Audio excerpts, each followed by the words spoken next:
Good morning, students. അടുത്ത university question ഇതാണ്. Find the Laplace transform of sine square 3t. ഈ May 2024 3 മാർക്കിന്റെ question ആയിട്ട് ചോദിച്ചതാണ്. മെയ് 2024 3 മാർക്കിന്റെ ക്വസ്റ്റ്യൻ ആയിട്ട് ചോദിച്ചതാണ്. സൈൻ സ്ക്വയർ 3t യുടെ ലാപ്ലേസ് ട്രാൻസ്ഫോം കണ്ടുപിടിക്കും. Laplace transform of sine square 3t. അപ്പോൾ നമ്മൾ എങ്ങനെ കണ്ടുപിടിക്കും സൈൻ സ്ക്വയർ 3t? നമുക്ക് സൈൻ 80 യുടെ ലാപ്ലേസ് ട്രാൻസ്ഫോം നമുക്കറിയാം. എന്താണ് സൈൻ 80 യുടെ ലാപ്ലേസ് ട്രാൻസ്ഫോം? sin 80 ന്റെ ലാപ്ലേസ് ട്രാൻസ്ഫോം a/s² + s² എന്നറിയാം. അതുപോലെ ലാപ്ലേസ് ട്രാൻസ്ഫോം ഓഫ് cos 80 യുടെ ആൻസർ നമുക്കറിയാം. എന്താണത്? s/s² + s² എന്നറിയാം. ഇവിടെ എന്താണ്? sin സ്ക്വയർ 3t എന്നാണ്. അപ്പൊ sin സ്ക്വയർ 3t ആവുമ്പോൾ ഇവിടെ സ്ക്വയർ വന്നു. ഈ സ്ക്വയറിനെ നമുക്ക് താഴേക്ക് കൊണ്ടുവരണം. sin 3t, sin 80, sin 2t ഈ ഫോമിലോട്ട് വന്നാൽ മാത്രമേ നമുക്ക് അതിന്റെ ലാപ്ലേസ് കാണാൻ സാധിക്കൂ. അതിന് നമ്മൾ എന്ത് ചെയ്യുന്നു? ട്രിഗണോമെട്രിക്കൽ ഐഡന്റിറ്റി എടുക്കുന്നു. എന്താണ് ട്രിഗണോമെട്രിക്കൽ ഐഡന്റിറ്റി? നമ്മൾ ട്രിഗണോമെട്രിക് ഐഡന്റിറ്റി പഠിച്ചിട്ടുണ്ട്.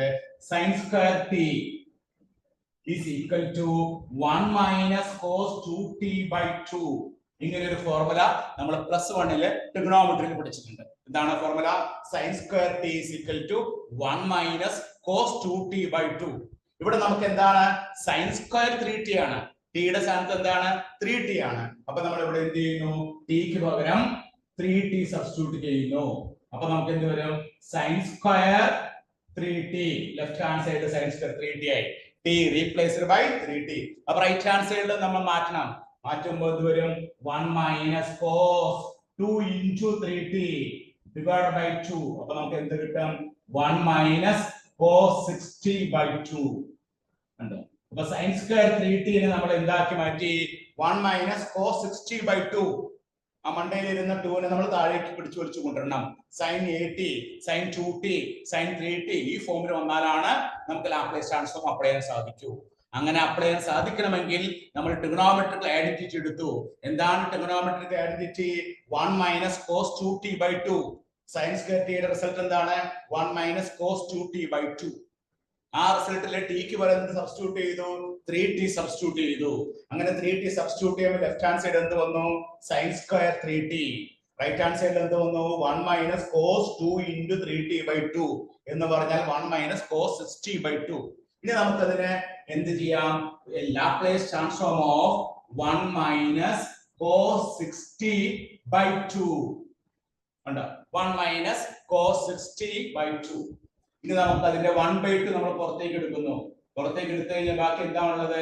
Laplace transform of 1 minus Laplace transform of 60. ഇതിനെ രണ്ടായിട്ട് തിരിച്ചെഴുതുന്നു. Laplace transform of 1 plus minus Laplace transform 60. ഇത് എന്ത് എഴുതാം? 1/2 ഇൻറ്റു നമ്മുടെ സ്റ്റാൻഡേർഡ് റിസൾട്ട് ആണ്. ലാപ്ലേസ് ട്രാൻസ്ഫോം ഓഫ് 1 നമ്മൾ കണ്ടുപിടിച്ചിട്ടുണ്ട്. എന്താണ് ലാപ്ലേസ് ട്രാൻസ്ഫോം ഓഫ് 1? 1/s. കണ്ടോ? 1/s. Laplace transform of cos 60. Laplace transform cos 80 നമുക്കറിയാം. എന്താണത്? s/s² + s² ആണ്. അപ്പൊ cos 60 യുടെ ആൻസർ എന്തായിരിക്കും? s divided by s² + 36. അപ്പൊ നമുക്ക് എന്ത് ആൻസർ കിട്ടി? Laplace transform of sin square 3t യുടെ ആൻസർ എന്താണ്? 1 - cos 60/2 എന്ന് എഴുതിയതിനു ശേഷം നമ്മൾ ലാപ്ലേസ് എടുത്താൽ നമുക്ക് കിട്ടുന്ന answer 1/2 into ബ്രാക്കറ്റിലെ 1/s minus s/s² + 36. അപ്പൊ ഇവിടെ ഈ ഫംഗ്ഷന്റെ ലാപ്ലേസ് ട്രാൻസ്ഫോം കണ്ടുപിടിക്കണമെങ്കിൽ നമ്മൾ ട്രിഗണോമെട്രിക് റിസൾട്ടുകൾ അറിയണം. +1 പഠിച്ച ട്രിഗണോമെട്രിക് റിസൾട്ടുകൾ പലതും നമ്മൾ അറിഞ്ഞാൽ മാത്രമേ ഈ ടൈപ്പ് ക്വസ്റ്റ്യൻസ് ചെയ്യാൻ പറ്റുള്ളൂ. അവിടെ നമ്മൾ ഒരുപാട് റിസൾട്ടുകൾ പഠിച്ചിട്ടുണ്ട്. sin square t + cos square t എന്താണ്? 1 + tan square t = sec square t. 1 + cos square t = cos square t. അല്ലേ? അതുപോലെ തന്നെ നമ്മൾ sin 2a = 2 sin a cos a. അല്ലേ? അതുപോലെ cos 2a = cos square a - sin square a, അല്ലെങ്കിൽ 2 cos square a - 1, അല്ലെങ്കിൽ 1 - 2 sin square a, അല്ലെങ്കിൽ cos 2a = 1 - tan square a / 1 + tan square a. അതുപോലെ sin 2a = 2 tan a / 1 + tan square a. tan 2a ആണെങ്കിലോ 2 tan a / 1 - tan square a. അതുപോലെ sin 3a = 3 sin a - 4 sin cubed a.